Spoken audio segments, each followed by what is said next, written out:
Hello friends, வணக்கம் and welcome to SHREYAS cooking channel. இன்னைக்கு pizza dosa எப்படி பண்ணுறதுன்னு பார்ப்போம். முதல்ல தோசை மாவு ரெடி பண்ணிடலாம். அதுக்கு தேவையான பொருட்கள் 2 கப் இட்லி ரைஸ் எடுத்திருக்கேன், 1/2 கப் உளுந்து, 1/2 டீஸ்பூன் வெந்தயம். இது 3 நல்லா வாஷ் பண்ணிவிட்டு 4லிருந்து 5 மணி நேரம் தண்ணியில் ஊற வைக்கணும். ஊறின பிறகு தண்ணி வடிச்சிட்டு அதோட 1/2 கப் சாதம் சேர்த்து நல்லா அரைச்சிக்கணும். மாவு அரைத்த பிறகு அதை 8லிருந்து 10 மணி நேரம் வரைக்கும் புளிக்க வைக்கலாம். வெயில் அதிகமாக இருந்தால் சீக்கிரம் புளிச்சிடும். அப்படி இல்லாட்டி ஒரு சூடான இடத்துல வச்சு புளிக்க வைக்கலாம். மாவு நல்லா புளித்த பிறகு அதோட உப்பு, ஒரு 1/4 டீஸ்பூன் பேக்கிங் சோடா போட்டு நல்லா மிக்ஸ் பண்ணிவிட்டு அப்புறம் தோசை செய்யலாம். பீட்சா தோசைக்கு தேவையான மற்ற பொருட்கள் என்னென்னு பார்ப்போம். பொடியாக நறுக்கிய வெங்காயம், தக்காளி, குடைமிளகாய்,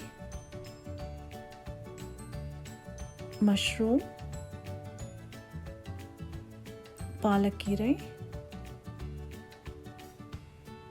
பீட்சா சாஸ், துருவிய சீஸ் மற்றும் 2 ஸ்பூன் எண்ணெய். நான் சொல்லியிருக்க அளவு எல்லாமே ஒரு பெரிய தோசைக்கு தேவையான அளவு பொருட்கள். தோசை மாவு ரெடியாக இருக்குது.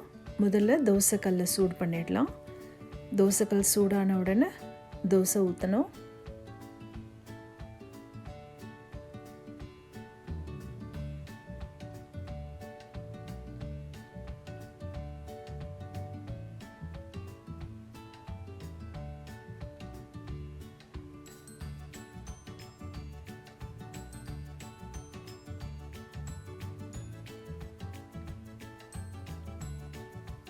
அதன் பிறகு பீட்சா சாஸ் ஊற்றி தோசை முழுக்க ஸ்ப்ரெட் பண்ணி விடணும்.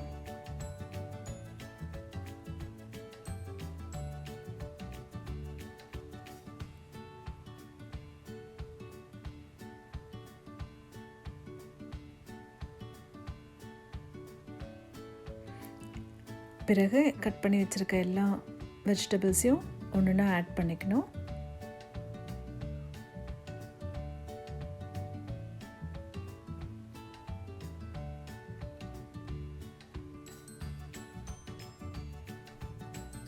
கடைசியாக சீஸ் போட்டுட்டு ஒரு 1லிருந்து 2 டீஸ்பூன் அளவுக்கு எண்ணெய் தோசை ஓரத்தில் முழுக்க ஊற்றி விடுங்க. ஊற்றிட்டு கவர் பண்ணிவிட்டு லோ ஃப்ளேமில் குக் பண்ணலாம்.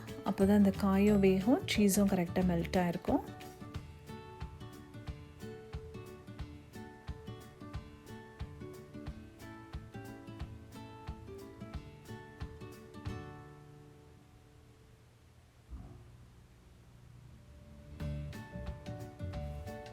பீட்சா தோசை ரெடி ஆகிடுச்சு. இதை எல்லோருமே ட்ரை பண்ணி பாருங்கள். ரொம்ப டேஸ்டியான ரெசிபி. கிட்ஸ் ரொம்பவே விரும்பி சாப்பிடுவாங்க. ஹெல்த்தியும் கூட. என்ன நிறைய வெஜிடபிள்ஸ் ஆட் பண்ணுறோம். இதை கண்டிப்பாக எல்லோரும் ட்ரை பண்ணுங்கள். உங்களோட கமெண்ட்ஸ் எனக்கு அனுப்புங்க. ஸ்ரேயாஸ் குக்கிங் சேனலுக்கு சப்ஸ்கிரைப் பண்ணுங்கள். தேங்க்யூ ஃபார் வாட்சிங். நன்றி, வணக்கம்.